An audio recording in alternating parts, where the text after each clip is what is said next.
Most times, we believe that celebrities are immune to the terrible things that happen in our society, but this story is a testament that terrible things could happen to anyone. Now, since January is Human Trafficking Awareness Month, we will be looking at the disturbing sex slavery story of a 44-year-old actress, Frida Farrell, a lady who was kidnapped, drugged, and forced to have sex with more than 6 men at knife point for 3 days. Hello and welcome to Maya's reality channel, where we bring you compelling true crime stories. From unsolved mysteries to notorious criminals, we leave no stone unturned as we navigate the dark corridors of real-life crimes. So, don't forget to give us a thumbs up and hit the subscribe button for more. Frida Farrell, born December 27, 1979, in Sweden, is a versatile talent. A Swedish theater and film actress, film producer, and former model. Her journey into the world of performing arts began at a tender age, as she grew up as the eldest of 3 siblings in the charming southern Swedish city of Malmö. At the age of 6, Frida's life took a captivating turn when her grandmother introduced her to the enchanting world of theater. The experience ignited a passion for acting within her, prompting her mother to enroll her in a local theater group. For 9 years, Frida gracefully danced ballet until an unfortunate incident occurred at the age of 12. A broken kneecap sustained during a spirited ice skating session. Undeterred by this setback, Frida's indomitable spirit sought new horizons. At the age of 16, she embarked on a modeling career that transported her from the romantic streets of Paris to the bustling energy of New York City. 6 years later, feeling the urge to express herself through a different art form, Frida bid farewell to the modeling world and ventured into the realm of acting. Eager to hone her craft, Frida decided to further her education at the prestigious Central School of Speech and Drama in London. It was during this time that she encountered and fell in love with Chris Farrell, culminating in their union on February 18, 2006. Frida's debut on the big screen occurred in 1995 when she graced a movie titled Beautiful is the Time of Youth in a supporting role. Nearly a decade later, she showcased her talent in the short films Goodbye and Remote, transitioning seamlessly between various supporting roles in different film productions. Frida's breakthrough came in 2008 when she portrayed the lead female role in the TV film Marcus, der Gladiator von Rom. The following year, she ventured into the world of episodic television with a guest role in The Bone Hunter. Undeterred by the challenges, Frida embraced character roles in subsequent years, often taking an active role in producing short films that showcased her multifaceted abilities. Frida Farrell's artistic journey is not merely a chronicle of success, but a testament to resilience, versatility, and an unwavering commitment to her craft. As the chapters of her career continue to unfold, one can only anticipate more remarkable performances and artistic endeavors from this remarkable Swedish talent. But her life soon takes an unexpected turn. In September of 2002, one evening turned into a nightmare for Frida Farrell. She was in West London, and for 3 terrifying days, she was forced into a situation no one should ever endure. It all began with an accidental meeting as she walked home from Oxford Street. At that time, she was just 23 years old and had recently moved to London to pursue her dream of becoming an actress, attending the Central School of Speech and Drama. At the time, life for Frida was a mix of difficulties and good moments. Money was tight, but she felt content overall. As she strolled along Oxford Street, a man named Peter noticed her. He seemed friendly and had that typical English charm. Peter approached her, saying she would be perfect for a £7,000 Harley-Davidson advertising campaign. Little did she know that this encounter would take a dark turn, changing her life in ways she couldn't have imagined. With an eloquent upper-class English accent, Peter painted a picture of a fantastic opportunity for Farrell. He told her that he was in charge of casting for a high-profile commercial shoot, emphasizing how Farrell's qualities perfectly aligned with what his client was looking for.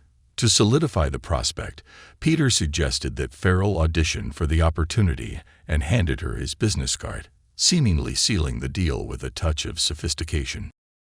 However, rather than jumping right in, Farrell's skepticism kicked in. Realizing the importance of ensuring her safety and the legitimacy of the offer, she took it upon herself to conduct some research about Peter. Her investigative efforts led her to a website owned by Peter, showcasing a collection of professional photos featuring beautiful women. This discovery raised a few eyebrows for Farrell, prompting a mix of caution and curiosity. Despite her reservations, Farrell decided to seize the opportunity. The following day, she mustered the courage to call Peter, expressing her genuine interest in attending the audition. After a brief conversation, they set a date to meet at a casting location. Little did Farrell know, this seemingly innocent decision would set the stage for an unexpected and distressing turn of events in her life. The following day, Frida Farrell found her way to the designated location, eager to pursue what she hoped was a legitimate opportunity. Upon entering the apartment where the casting session was scheduled, she was greeted by what seemed to be a friendly and welcoming atmosphere.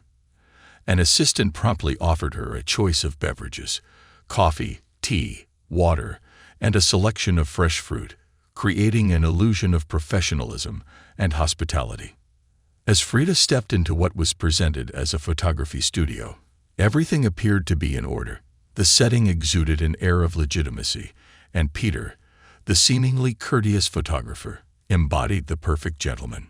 With confidence in the authenticity of the situation, Frida followed Peter's instructions to stand on a designated spot, allowing him to capture a series of shots in a swift 4-minute session.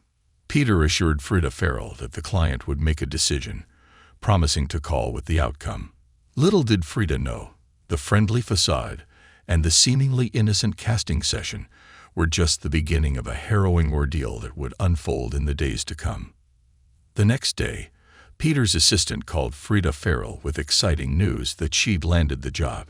Ecstatic, Frida Farrell was over the moon as she could really use the extra cash. With this new development, Frida was invited to come over to the shooting location.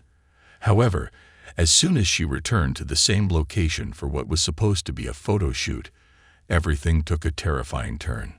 Frida, who had been living in the UK for 14 years, vividly recalls the shocking transformation of events. Peter appeared so charming when he opened the door, but the moment Frida stepped in, he swiftly locked the door and tucked the key away in his pocket. Frida's mind was racing with confusion, wondering what was happening. Suddenly, Peter turned around, revealing a knife in his hand. It was a moment that left Frida, now 44, haunted with nightmares, as it marked the point where she lost all control. Reflecting on that harrowing experience, Frida said, "The rest is, in hindsight, not my fault. You can't change it." Her explanation carries a somber tone, emphasizing the gravity of the situation she faced.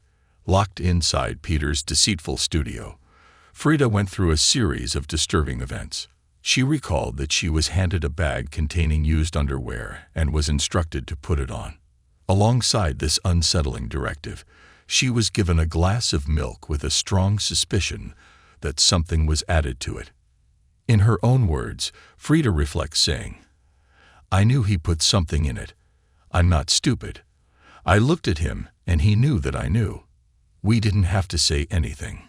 Despite her awareness, she made a pragmatic decision, thinking, "I'm just going to drink this and forget about it. I don't know what's in it. Whatever it is going to be better not to know." Frida Farrell drank the glass of milk, a choice she stated that she was grateful for afterward. Following this unsettling episode, Peter led her to the living room, where he proceeded to open his pants. Despite contemplating refusal numerous times, fear and the desire to stay on his good side compelled Frida to submit to the distressing situation. Trapped in a room for 3 agonizing days, Frida navigated a deeply troubling experience that left lasting scars. As the drugs took effect, Frida found herself in a bewildering haze, waking up on a single bed in what seemed to be another strange apartment. Recounting the situation, she said. "It was very clever of him to disorientate me like that, because now I don't even know where I am." Frida found herself in a situation where her surroundings seemed intentionally changed to prevent any chance of escape. The person who had trapped her had taken away anything that could be used as a tool or weapon. There were no drawers, doors, or even a toilet seat in the small kitchenette where she was held. It felt like every possible avenue for escape was blocked. Feeling desperate to regain control, Frida attempted to dismantle the doorframe, but it proved to be a futile effort. Without any tools and in a state of intermittent drugged consciousness, she realized the difficulty of her situation. The captor had fought ahead, making it extremely challenging for Frida to find a way out. The stark absence of basic amenities and the deliberate removal of potential tools underscored the severity of her predicament, leaving her grappling with the harsh reality of her captivity. The Swedish-born model estimates that she was held captive for 3 agonizing days, during which she believes she was subjected to sexual assault by approximately 6 to 8 men. These perpetrators, mostly well-dressed, maintained silence, indicating a calculated awareness of her non-prostitute status, as she was often barely conscious.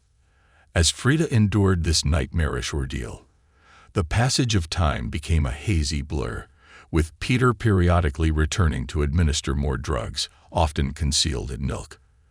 The routine of these visits contributed to the disorienting fog that enveloped Frida's consciousness. However, in a crucial mistake made by Peter during one of these unsettling visits, a turning point in this harrowing experience was on the horizon. Amid the overwhelming and disorienting moments, a glimmer of opportunity presented itself when Peter made a mistake that would prove to be a pivotal moment that would impact the trajectory of Frida's distressing situation. Peter, showing signs of stress, abruptly threw underwear at her and urgently directed her to get dressed, stating that someone else was coming in 2 minutes. He hurriedly exited the room, slamming the door behind him, a routine occurrence by now. Yet this time, something was different. There was no familiar click of the lock, a detail etched in Frida's memory as her world momentarily stood still. The sudden departure of Peter, without the usual sound of the door locking, created an unexpected opening, a small window of opportunity that Frida instinctively recognized. It was a deviation from the grim routine she had become accustomed to during her captivity.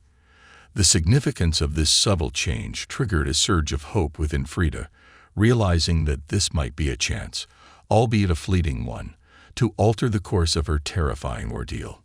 Fearing it might be a test, and that any escape could lead to violence, Frida weighed her options but decided to seize the opportunity. With adrenaline surging, she carefully picked up her clothes and opened the door ever so slowly, aiming to minimize noise. Stealthily tiptoeing up a flight of stairs, she found herself in the entrance hall of the same Harley Street building she had entered days earlier.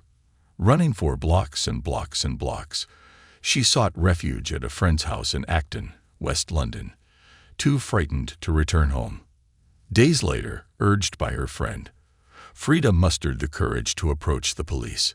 However, they met her story with skepticism, questioning why she had entered willingly. Feeling belittled and insignificant, she withdrew, and the police's search for Peter yielded little as the flat was paid for in cash every week, leaving him seemingly untraceable. Frida suspects Peter's motivations were financial and that he might have been entangled in a larger criminal web. Yet his stoic demeanor revealed little about his true intentions. Despite the challenges and the trauma endured over those 3 days, Frida never surrendered to despair. Reflecting on her resilience, she asserts, "I think that the survival instinct is the last thing that leaves you. I didn't give up. I didn't give in. I nearly did, but I didn't." Years later, Frida's husband, British radio presenter Chris Farrell, persuaded her to create a movie about her traumatic experiences, driven by the desire to help others. The movie, titled Selling Isabel, which was released as Apartment 407 in 2016, and since the film's release, which is now accessible on Amazon Prime, Frida has received messages from numerous women sharing their own stories. The motivation behind the movie was to offer support to others, a purpose that sustained her throughout the challenging process. Frida expresses, "What inspired me to make the movie was to help others. That's the only thing that's kept me going in making the film and going through it all again." The feedback she receives from people who've seen the film and shared their stories reaffirms that she made the right decision. While the experiences shared with her may not mirror hers precisely, they often fall within the same realm: encounters of non-consensual acts or sexual assault. Frida emphasizes the significance of acknowledging the impact of such incidents, stating, "A no that has not been respected or a rape. That's big in their world, so it should never be small in anyone's world, you know. Whatever happened to this person is big for them." Frida also aims to shed light on the risks associated with freelance work, a field where anyone, including models, actors, journalists, and photographers, could potentially fall victim to a similar crime. She advises individuals in freelance professions to always inform someone about their whereabouts, and especially when going to a casting with an unfamiliar person, to bring a friend or partner for added safety. All right, guys, that wraps up our video for today.